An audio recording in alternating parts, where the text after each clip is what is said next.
اور وہ دوسروں کے حقوق کی پرواہ نہیں کرتے اور اپنے فرائض اور سماجی اور ثقافتی معیاروں کے مطابق ادا نہیں کرتے۔ اس کے اوپر اگر ہم تنقید کریں تو ہر معاشرے کا ایک اپنا سماجی معیار ہے جو کہ دوسرے معاشرے سے مختلف ہوتا ہے، تو پھر آپ کس معاشرے کے سماجی معیار کو درست تسلیم کریں گے، کس کو آپ نارمل تصور کریں گے؟ نمبر 2، ہر معاشرے کی ثقافتی اقدار تبدیل ہوتی رہتی ہے، تو یہ پھر کون فیصلہ کرے گا کہ کون سی جو ثقافتی اقدار ہے وہ نارمل ہے اور کون سی جو ثقافتی قدر ہے وہ نارمل نہیں ہے؟ نمبر 3، بہت سے لوگ وقتاً فوقتاً اخلاقی اور ثقافتی معیار کی خلاف ورزی کرتے رہتے ہیں، تو لیکن ہم ان کے کردار کو غیر طبعی کردار نہیں کہہ سکتے۔ نمبر 4، بہت زیادہ معتاد فرد کو غیر طبعی قرار دے دیا جاتا ہے حالانکہ وہ سماجی جو معیارات ہیں ان کی خلاف ورزی نہیں کرتا۔ پھر اس کے بعد معالجاتی معیار ہے، کلینیکل معیار ہے۔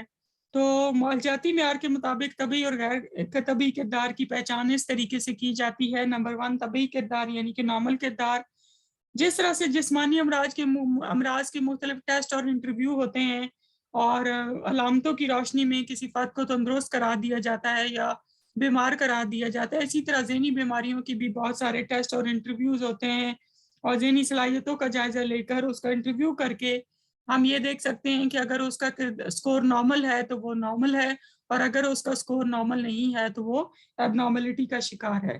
غیر طبعی کردار معالجاتی معیار کے مطابق جو فرد پیدائشی طور پر کسی بیماری، حادثے یا ماحولیاتی فشاروں کی وجہ سے بہت زیادہ حساس ہو گیا ہو، وہ یا پھر ڈیلوژنس اور ایلوسینیشنز کا شکار ہو گیا ہو، تشویش یا خوف محسوس کرے، تو اسے اس کردار کو ہم غیر طبعی کردار کہیں گے۔ ٹھیک ہے، اس قسم کے فرد کی علامات اور ان کی شدت کا اندازہ مختلف ٹیسٹوں کی مدد سے لگایا جا سکتا ہے۔ ٹھیک ہے، جیسے کہ Minnesota multi phasic personality inventory ہے۔ اب ہم اگر اس کی تنقید کی کے اوپر بات کریں تو معالجاتی معیار کے قابل اعتبار ہونے کا انحصار معالجی کی جو آپ کا معالج ہے اس کی اہلیت، اس کی تعلیم اور اس کی تربیت پر ہوتا ہے۔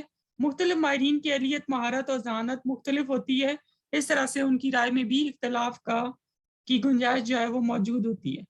دوسرا، تشویش، خوف، بے چینی اور عدم مطابقت کی علامات نارمل لوگوں میں بھی پائی جاتی ہیں اور ان کی شدت بھی تبدیل ہوتی رہتی ہے۔ اس وجہ سے صرف ان علامات کی موجودگی کی وجہ سے کسی انسان کو ایب نارمل نہیں قرار دیا جا سکتا۔ ٹھیک ہے، پھر اس کے بعد پرسنل ڈسٹریس ہے۔ ذاتی مصائب و تکلیف کے اعتبار سے بھی ہم طبعی اور غیر طبعی کی جانچ پڑتال کر سکتے ہیں۔ طبعی کردار، اگر فرد کا کردار اس کے تخیلات، اس کے احساسات، اس کی مشکلات اور اس کی مصائب اس کی روزمرہ کی زندگی میں تشویش، خوف اور پریشانی پیدا نہ کریں تو وہ نارمل کردار کہلائے گا، اور غیر طبعی کردار وہ ہوگا جس میں اس کا کردار، اس کے تخیلات اور اس کے احساسات اس کے لیے رنج و الم، تشویش، خوف کا باعث بن جائیں اور اس کی روزمرہ زندگی میں مشکلات پیدا ہو جائیں، تو وہ فرد کا کردار جو ہے وہ غیر طبعی کہلائے گا۔ ٹھیک ہے، تو اس کے اوپر تنقید کیا کی گئی کہ ڈیویسن اور نیل اور رونلڈ کومر کے مطابق جو ہے یہ معیار تسلی بخش نہیں ہے، کیونکہ شیزوفرینیا جیسی شدید ذہنی بیماریوں کے مریض کو کسی قسم کا رنج و الم نہیں ہوتا۔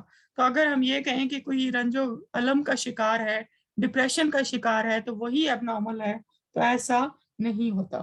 نمبر 2، بچی کی پیدائش کے وقت ماں بے پناہ تکلیف محسوس کرتی ہے، لیکن یہ ایک نارمل بیہیویئر ہے۔ نمبر 3، آسمانی آفات جیسے کہ زلزلہ، سیلاب، جنگ وغیرہ کے بعد بندہ شدید قسم کی ڈسٹریس کا شکار ہو جاتا ہے، لیکن اس کا وہ کردار ایب نارمل نہیں کہلایا جا سکتا۔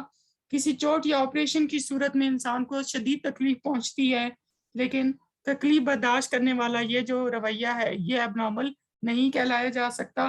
کسی قریبی عزیز کی بے وقت موت کے وقت انسان کو بڑا دکھ ہوتا ہے، بہت تکلیف ہوتی ہے اور انسان اس صدمے کو برداشت نہیں کر سکتا، لیکن ہم اس کردار کو غیر طبعی کردار نہیں کہیں گے۔ پھر اس کے بعد ہے ذہنی معذوری۔ نارمل اور ایب نارمل کردار کی وضاحت ذہنی بیماری کی صورت میں بھی کی جا سکتی ہے۔ ٹھیک ہے، تو طبعی کردار کیا ہوگا؟ نارمل کردار وہ کردار ہوگا جو کہ اپنے ذہنی اعمال اور نفسیاتی وظائف کسی مشکل کے بغیر سر انجام دے لے۔ ٹھیک ہے، اور ایب نارمل بیہیویئر کون سا ہوگا؟ ایب نارمل کردار وہ کردار ہوگا جو نفسیاتی اہلی ذہنی بیماری اور جسمانی انعطاف کی وجہ سے نفسیاتی اعمال اور ذہنی فرائض ٹھیک طرح سے سر انجام دینے کے قابل نہ ہو۔ اس طرح فرد کی ذاتی، سماجی اور کاروباری زندگی بہت بری طرح سے متاثر ہوتی ہے۔ ٹھیک ہے، تو اس کے اوپر تنقید کیا ہے کہ اس کا اطلاق تمام قسم کے غیر طبی کردار کے اوپر نہیں ہوتا ہے۔ چھوٹا قد ایک معذوری ہے، لیکن چھوٹے قد کو ہم ذہنی بیماری قرار نہیں دے سکتے۔ بہت سارے ایسے لوگ اب نارمل بھی ہوتے ہیں جن کے اندر کسی قسم کی کوئی معذوری نہیں ہوتی، ٹھیک ہے، لیکن پھر بھی ان کا کردار جو ہے وہ اب نارمل ہوتا ہے۔ پھر اس کے بعد غیر متوقع کردار یعنی کہ ان ایکسپیکٹڈ بیہیویئر ہے۔ کردار سرزد ہونے کی نوعیت کیا ہے، اس حوالے سے نارمل اور اب نارمل بیہیویئر کی وضاحت کی جا سکتی ہے۔ طبعی کردار، نارمل کردار فرد کا کردار توقعات کے مطابق ہوتا ہے، اس کے بارے میں ہم پیشن گوئی کر سکتے ہیں۔ حادثے، بیماری یا کسی قدرتی آفت کی وجہ سے کردار میں تبدیلی بھی توقع کی باعث ہوتی ہے، کیونکہ ہم ایکسپیکٹ کر رہے ہوتے ہیں کہ انسان مشکل ٹائم سے گزر رہا ہے تو اس کا کردار تھوڑا سا اب نارمل ہو سکتا ہے۔ جبکہ غیر طبعی کردار کا مطلب یہ ہے کہ اس کردار کی ہم پیشن گوئی نہیں کر سکتے ہیں، کیونکہ وہ اچانک ہوتا ہے، بغیر کسی وجہ کے ہوتا ہے، ٹھیک ہے، اور انسان اس کردار کو بار بار دہراتا رہتا ہے، اس لیے ہم اس کردار کو اب نارمل بیہیویئر کہیں گے۔ پھر حقائق کا ادراک، نارمل لوگ حقائق کا ادراک اور ان کی وضاحت حقیقت پسندانہ انداز میں کرتے ہیں، وہ خوش فہمی یا غلط فہمی کا شکار نہیں ہوتے، جبکہ اب نارمل لوگ ہمیشہ خوش فہمی یا غلط فہمی کا شکار رہتے ہیں اور وہ حقائق کا ادراک اور ان کی وضاحت غیر حقیقت پسندانہ انداز میں کرتے ہیں۔ پھر اس کے بعد ہے دوسروں سے تعلقات استوار کرنے کی صلاحیت۔ نارمل لوگ خود غرض اور لالچی نہیں ہوتے ہیں، ان میں دوسرے لوگوں کے ساتھ دوستانہ تعلقات کام کرنے کی صلاحیت موجود نہیں ہوتی۔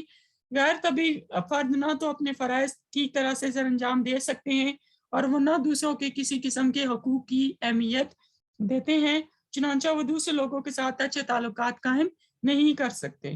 ٹھیک ہے، پھر ذات کا شعور، نارمل لوگ وہ لوگ ہوتے ہیں جن کو اپنے احساسات یا جذبات اور محرکات سے وہ آگاہ ہوتے ہیں، ٹھیک ہے، اور وہ اپنی عزت نفس اور وقار کا بہت خیال رکھتے ہیں، اور اب نارمل لوگ اپنے احساسات، جذبات اور محرکات سے آگاہ نہیں ہوتے اور وہ اپنی عزت نفس اور وقار کا پاس بھی نہیں رکھ سکتے۔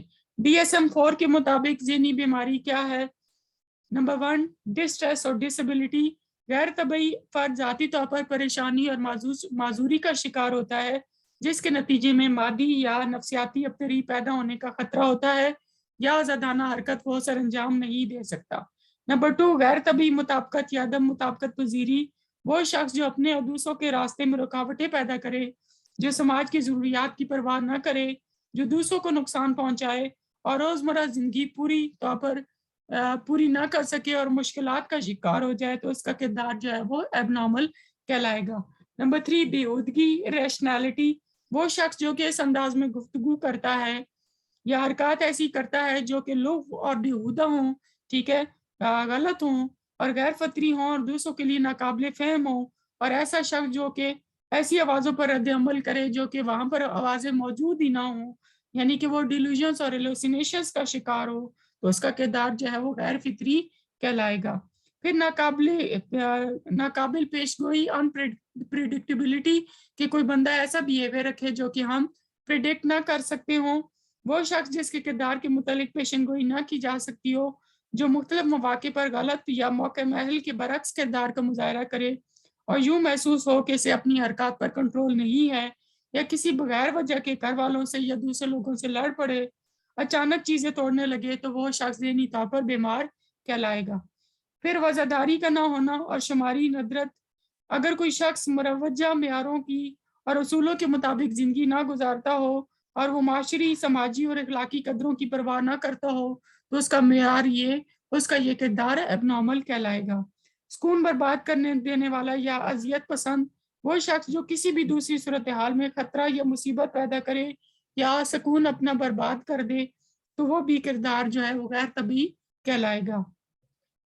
اخلاقی اور مثالی معیاروں کی خلاف ورزی کرنا، کہ ایسا شخص جو اس انداز میں زندگی گزارتا ہو جس سے معاشرہ اس کی توقع نہ کرتا ہو اور وہ اخلاقی نارمز کے حوالے سے وابستہ جو توقعات ہوتی ہیں ان کی خلاف ورزی کرے، تو ایسا کردار بھی اب نارمل کہلائے گا۔ اب ہم آ جاتے ہیں نارمل بیہیویئر۔ نارمل بیہیویئر کو اگر ہم ڈیفائن کریں تو ہلگرڈ 1982 کے مطابق